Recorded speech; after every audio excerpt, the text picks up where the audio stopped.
my fellow Tanzanians with a great pain in my heart.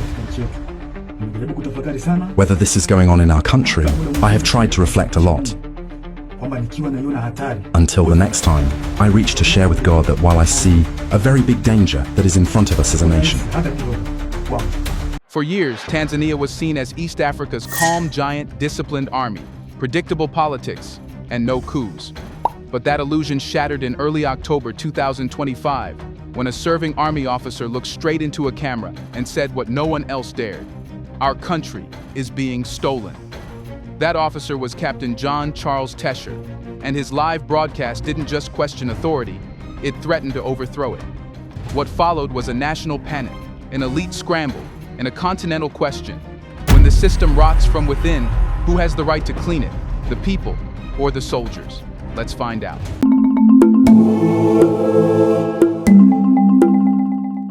It began like an ordinary weekend scroll through social media. Then Tanzania's calm cracked open. In the dim light of a home office, a man in a crisp olive uniform looked straight into the camera and did what few Africans in uniform have ever dared. He declared war, not on a foreign enemy, but on his own government.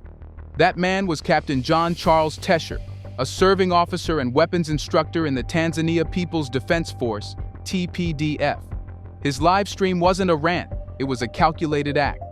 42 minutes of fury, reason, and revelation streamed across YouTube, TikTok, and Instagram Live, and it sent tremors through every corridor of power from Dar es Salaam to Dodoma. Tesher's broadcast unfolded like a manifesto wrapped in confession. He accused the ruling party of looting national resources, of silencing dissent, of turning patriotism into theater while ordinary citizens sank deeper into poverty. Each sentence cut closer to the bone. Government ministries auctioned to businessmen, electoral institutions captured by cartels, and the military used to protect thieves instead of the republic. He spoke slowly, deliberately, with the composure of a man who already knew the consequences. Within minutes, his words spread like wildfire. Tanzanian TikTokers clipped his warnings, YouTubers re-uploaded fragments, and Twitter's African political circles lit up. But inside Tanzania, the mood was anything but digital. State security scrambled. According to multiple insiders, senior CCM officials received encrypted messages marked "urgent threat to state stability." Military bases were quietly placed on standby. Soldiers' phones were confiscated. By dawn, government censors were already deleting the videos, but it was too late. Once truth escapes online, it cannot be erased, only chased. The clips had reached Nairobi, Johannesburg, Accra, and even the Tanzanian diaspora in London and Toronto, who began holding impromptu Twitter spaces discussing whether the country was on the verge of a coup or an awakening. At the same time, the Tanzanian government went strangely quiet. The Ministry of Defense issued a short statement about discipline within the ranks, carefully avoiding Tesher's name. The state broadcaster, TBC, replayed footage of President Samia Suluhu Hassan inaugurating a road project, a sign of normalcy in a moment that was anything but normal. But silence, in politics, is often louder than denial. It told the public one thing: the regime didn't yet know how deep the crack ran. In markets and taxi stands, people whispered.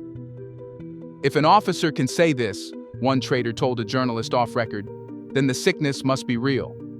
Analysts on regional channels began calling it Tanzania's turning point. For decades, the country prided itself on calmness. No coups, no uprisings. A reputation built on Nyerere's disciplined legacy. Now that same discipline was being questioned from within its own barracks. But here's what made the moment historic. Tesher wasn't threatening chaos, he was predicting it. He warned that if the military kept pretending not to see the rot, the collapse would come not as rebellion, but as breakdown. And that distinction, between revolt and decay, frightened the elite more than any gun. Still, one question remained unanswered. What drives a loyal officer to throw his career, his safety, and perhaps his life into a public fire? Was this spontaneous courage, or the symptom of something deeper, spreading quietly within the armed forces themselves? Those who served beside him described Tesher as the kind of officer who never raised his voice. A strategist, not a showman. Born in the Arusha region in the late 1980s, educated at the Monduli Military Academy, he built a reputation for precision and restraint. He was trusted to train recruits in weapons handling and tactical command, the kind of position that demands both loyalty and logic. Yet loyalty for him meant something different. Not blind obedience, but defense of the Republic's honor. And that's exactly what he believed had been lost. Insiders say Tesher had grown increasingly frustrated over the past 2 years. Within barracks, younger officers complained that promotions favored political connections, not merit. Procurement scandals plagued the defense sector. Uniforms, vehicles, and even rations were overpriced through shell companies tied to party loyalists. For a man who had sworn to serve his country, this wasn't just mismanagement, it was betrayal. But Tesher's breaking point, according to colleagues, came earlier this year, when an internal investigation into stolen military fuel was abruptly buried. He called it the day the uniform lost its soul, one fellow officer told a local journalist anonymously. After that, Tesher began keeping notes, long, meticulous entries about contracts, missing funds, and the chain of silence that protected powerful figures. Those notes, people now believe, became the backbone of his speech. Still, what makes Tesher's story different from a routine whistleblower tale is his choice of platform. In Tanzania, soldiers don't go live on social media. They vanish behind closed doors. Tesher's decision to speak publicly, unfiltered and alone, signals not recklessness, but calculation. He knew that once he spoke, the system couldn't quietly make him disappear. Killing him after a viral video would be proof, not punishment. In a sense, his live stream wasn't just a message, it was armor. What makes his rebellion so politically charged is its moral tone. He never called for violence, he called for awakening. When the soldier sees the farmer starving and the teacher unpaid, he said, and still guards the gate of the corrupt, he has already betrayed his flag. Those words landed like a sermon, not a command. To the youth, both in and outside the military, Tesher sounded less like a mutineer and more like a patriot demanding accountability from a system that refuses to listen. And the timing couldn't have been more symbolic. Tanzania is heading into one of its most contested elections in decades, with opposition rallies restricted, journalists harassed, and public trust at historic lows. Tesher's outburst didn't emerge from chaos. It erupted from suffocation. His voice became the expression of thousands who felt silenced. From soldiers tired of hypocrisy to civilians tired of watching hope shrink behind security checkpoints. But even a cry for justice can carry dangerous echoes. When a man in uniform speaks truth to power, the question becomes, does he still speak as a citizen or as a soldier preparing to act? That's the dilemma now haunting Tanzania's leadership. Because Tesher's story isn't just about one man defying his commanders. It's about a nation asking itself how long obedience should last when justice disappears. Let's pause for a second to say, big thank you to the Black Culture Diary community, where Black voices, stories, and legacies are preserved and amplified. By becoming a member, you're not just supporting the channel, you're becoming part of a powerful cultural movement. Let's continue. To understand why Captain Tesher's words hit Tanzania like thunder, one must understand the fortress he was firing at, the Chama cha Mapinduzi CCM. For nearly half a century, this party has been more than a political institution. It has been the spine of the Tanzanian state. From the classroom to the cabinet, the CCM's shadow stretches across everything. But like all long-reigning powers, the fortress eventually stops defending the people and starts defending itself. Founded in 1977 under the ideals of Julius Nyerere, the CCM promised equality, unity, and self-reliance. It built its legitimacy not just on elections, but on moral authority, a claim that it represented the spirit of Uhuru, the freedom struggle. For decades, that moral capital shielded it from real scrutiny. Yet somewhere along the line, the revolution quietly changed hands. The CCM became what every liberation movement fears becoming, a custodian of history rather than a maker of it. Under Jakaya Kikwete, the first visible cracks appeared. Politics and business became twins. The language of service gave way to the language of contracts, consultancy fees, and offshore accounts. The same politicians who spoke of socialism sat on boards of private conglomerates. The same slogans about equality echoed at billion-shilling banquets. Every scandal, the Richmond energy deal, the Tegeta escrow theft, the EPA fraud, ended with apologies but no accountability. The pattern was clear. The party punished embarrassment, not corruption. Then came John Pombe Magufuli, who for a brief, electrifying moment turned the wheel the other way. His presidency from 2015 to 2021 reignited faith that Tanzania could still define its destiny. He nationalized industries, cut foreign waste, and dismissed complacent ministers on live TV. To the people, he wasn't perfect, but he was real. The first leader in years who seemed more interested in justice than in applause. Yet his death in 2021 reopened the vault of continuity. Under Samia Suluhu Hassan, Tanzania re-entered what analysts call the donor comfort zone. Stability restored, dissent softened, foreign investors reassured. It was peace, but peace with a price tag. Inside CCM, the shift was visible. Reformers lost ground. Old networks re-emerged, fortified by business interests. The ruling elite began speaking more about investor confidence than citizen welfare. Even policies once considered sacred, such as resource sovereignty and industrial protection, were quietly diluted in favor of foreign capital. It wasn't chaos, it was calibration. And that, paradoxically, is what frightened people like Tesher the most. A return to normality that felt like betrayal. The CCM had perfected the art of surviving every storm by changing tone, not behavior. But that survival strategy now carries a cost. The party's monopoly on power has created an illusion of permanence, yet beneath it, trust is eroding. When elections are predictable, opposition parties marginalized, and civic voices muted, frustration migrates to the one institution that cannot be easily silenced, the army. Tesher's outburst was not an attack from outside the system. It was the echo of discontent from within the state's own walls. And that is where Tanzania's paradox lies. The government insists on stability, but its methods breed quiet rebellion. The deeper it tightens its grip, the more cracks appear between those who govern and those who guard. The question now is not whether the CCM can maintain order, but whether that order still belongs to the people or merely serves those who claim to represent them. Because when political legitimacy depends on control instead of consent, it becomes only a matter of time before someone inside the system stops obeying and starts speaking. That moment has arrived. And to understand its true danger, we must now step into the shadows. Tesher exposed the deep state, where Tanzania's real power hides. Here's a reminder to please like and share the video and subscribe to our channel to watch more videos on Black culture, history, civilization, and identity. Let's continue now. When Captain Tesher spoke of a deep state, he wasn't inventing a theory. He was describing what Tanzanians have long whispered but rarely proven. Beneath the visible government lies another, older structure.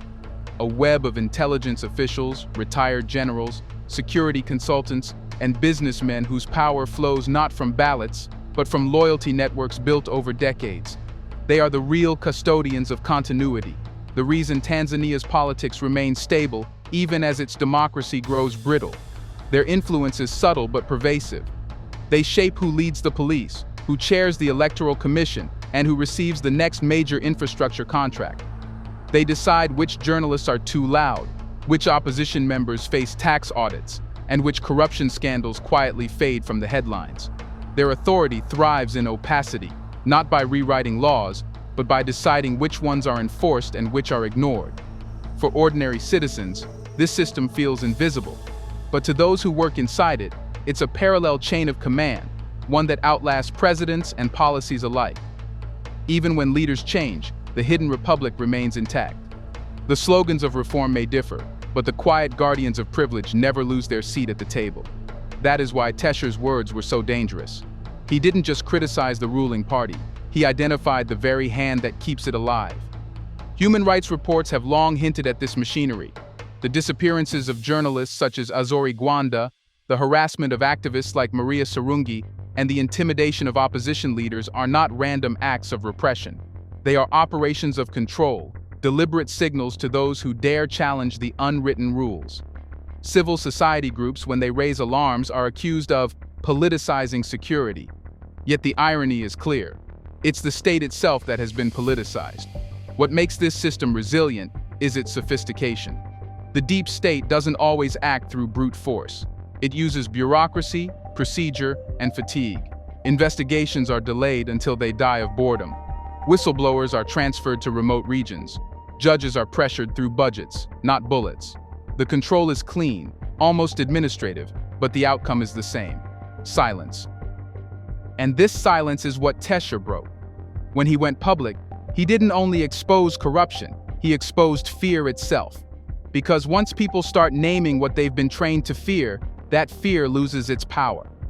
That's what makes this moment more threatening to the establishment than any street protest. It's not rebellion from below, it's awakening from within. The deep state's problem now isn't Tesher's speech, it's what comes after. Once truth escapes the walls of secrecy, it doesn't disappear, it mutates. Others inside the system begin to question orders, to wonder how long the game can continue. That's why, according to insiders, purges have already begun quietly within certain security units. Not out of confidence, out of panic. But this is no longer just Tanzania's dilemma. Across Africa, nations built on liberation legacies face the same paradox. Systems that promise stability while suffocating change.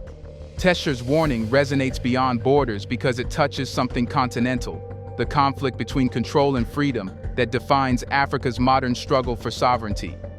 And that brings us to the final question, one that will decide whether Tesher's outburst becomes a passing scandal or a turning point in African politics. When governments lose moral authority, who restores the republic, the people, or the soldiers?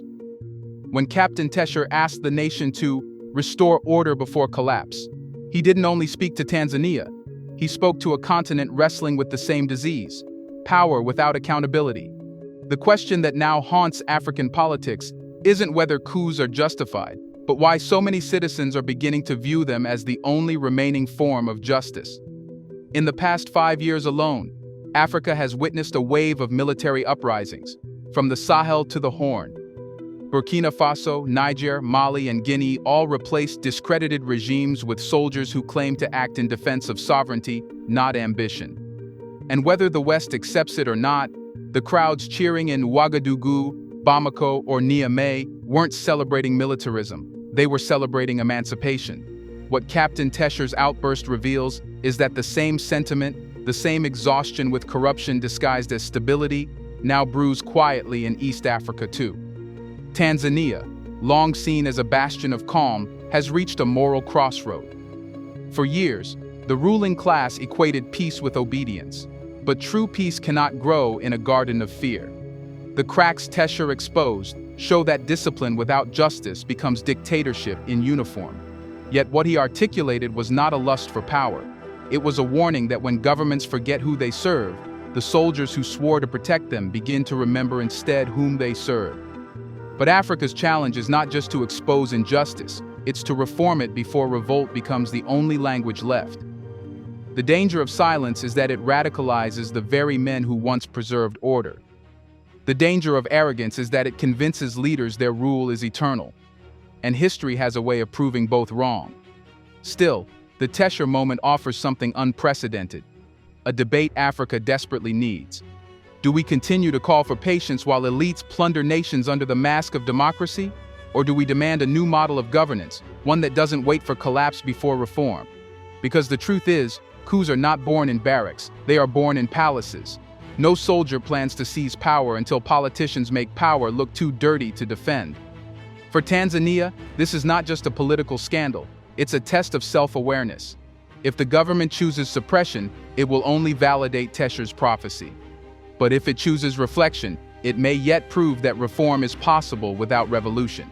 For the first time in years, the country faces a chance to redefine loyalty, not as silence before authority, but as courage before injustice. Across Africa, young officers, students, and workers are watching Tanzania. Not because they want another coup, but because they crave accountability, the kind that cannot be negotiated in donor-funded conferences or foreign press briefings. They are watching to see if one nation will finally break the pattern of denial that has turned independence into inheritance.